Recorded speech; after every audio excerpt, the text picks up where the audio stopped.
भारतीय नेवी इस साल के आखिर तक अपनी तीसरी न्यूक्लियर सबमरीन INS अरिदमन को शामिल करने जा रही है। भारत तब ऐसा करने जा रहा है जब पाकिस्तानी नेवी चीन की मदद से बहुत तेजी से अपनी मिलिट्री पावर को बढ़ा रही है और नेवी सबमरीन भी शामिल कर रही है। और अब पाकिस्तान ने रूस से वेपन खरीदना बंद कर अमेरिकी एलाइज से वेपन खरीदने का निर्णय लिया है। माना जा रहा है कि यह भारत और अमेरिका के बीच करीबी संबंधों का मुकाबला करने के लिए है। पाकिस्तान के मिलिट्री अथॉरिटीज वेपन प्रोक्योरमेंट के लिए अमेरिकी कंपनियों से सहयोग कर रहे हैं। आइए जानते हैं पूरी खबर। दक्षिण चीन सागर के बाद अब हिंद महासागर में भी वेपन्स रेस तेज होती जा रही है। चीनी नेवी की बढ़ती प्रेजेंस के बीच भारत अब अपनी तीसरी न्यूक्लियर एनर्जी से चलने वाली सबमरीन को शामिल करने जा रहा है। बताया जा रहा है कि इस भारतीय न्यूक्लियर सबमरीन को इस साल के आखिर में शामिल कर लिया जाएगा। भारतीय नेवी में यह किलर सबमरीन ऐसे समय पर शामिल की जा रही है जब पाकिस्तान की नेवी चीन और तुर्की की मदद से बहुत तेजी से मॉडर्नाइजेशन कर रही है और पावर बढ़ा रही है। भारतीय नेवी के पास इस समय 2 न्यूक्लियर एनर्जी से चलने वाली सबमरीन INS अरिहंत और INS अरिघात है। तीसरी न्यूक्लियर सबमरीन INS अरिदमन का पिछले 3 साल से ट्रायल चल रहा है और इसे इस साल तक नेवी में शामिल किया जाएगा। दुनिया की सबसे बड़ी नेवी बन चुकी चीन PLA अपनी सबमरीन पावर के लिए पानी की तरह से पैसे बहा रही है।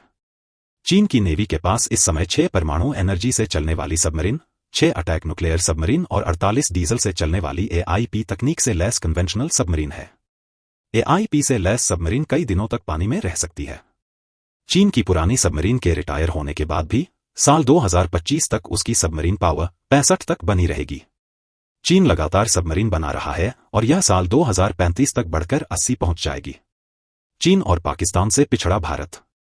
चीन जहां बहुत तेजी से अपनी सबमरीन पावर को बढ़ा रहा है, वहीं भारत की पहली अटैक न्यूक्लियर सबमरीन साल 2036 तक और दूसरी साल 2038 तक नेवी में शामिल होगी। भारतीय नेवी में हाल ही में 6 कलावरी क्लास की कन्वेंशनल सबमरीन शामिल हुई है। भारत अब फ्रांस से 3 और कलावरी क्लास की सबमरीन को शामिल करने के लिए बात कर रहा है। भारत की कलावरी सबमरीन AIP तकनीक से लैस नहीं है, जिसकी वजह से ये ज्यादा समय तक पानी में नहीं रह पाती है। अब भारत रिफिट के दौरान इन सबमरीन में AIP तकनीक लगाएगा। AIP तकनीक से लैस होने के बाद ये सबमरीन करीब 3 सप्ताह तक पानी के अंदर रह सकेंगी। भारत और जर्मनी के बीच भी 6 अत्याधुनिक सबमरीन के लिए बातचीत चल रही है। इन सबमरीन में भी AIP तकनीक लगी होगी। कई एनालिस्ट का कहना है कि इस साल तक तकनीकी बातचीत पूरी होगी और पहली सबमरीन साल 2030 के बाद ही भारत को मिल सकती है। भारत जहां पिछड़ रहा है, वहीं पाकिस्तानी नेवी बहुत बड़े स्केल पर मॉडर्नाइजेशन कर रही है।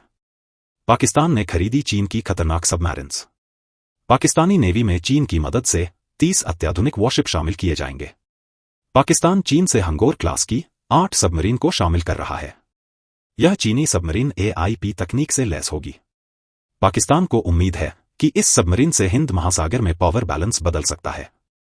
पाकिस्तान की ऐसी पहली सबमरीन अप्रैल 2024 की ही पानी में उतार दी गई थी और इसका ट्रायल चल रहा है।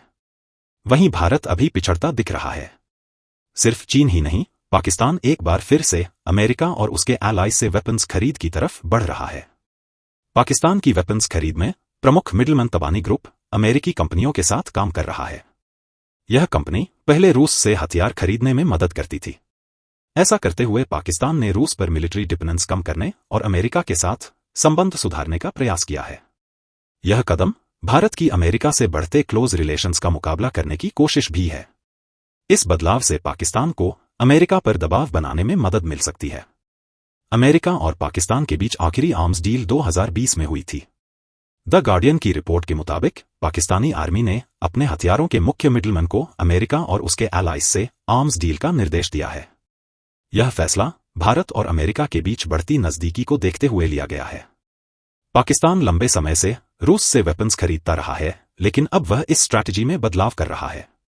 इससे अमेरिका और पाकिस्तान के बीच टेंशन कम होने की उम्मीद है। तबानी ग्रुप निभाएगा अहम रोल।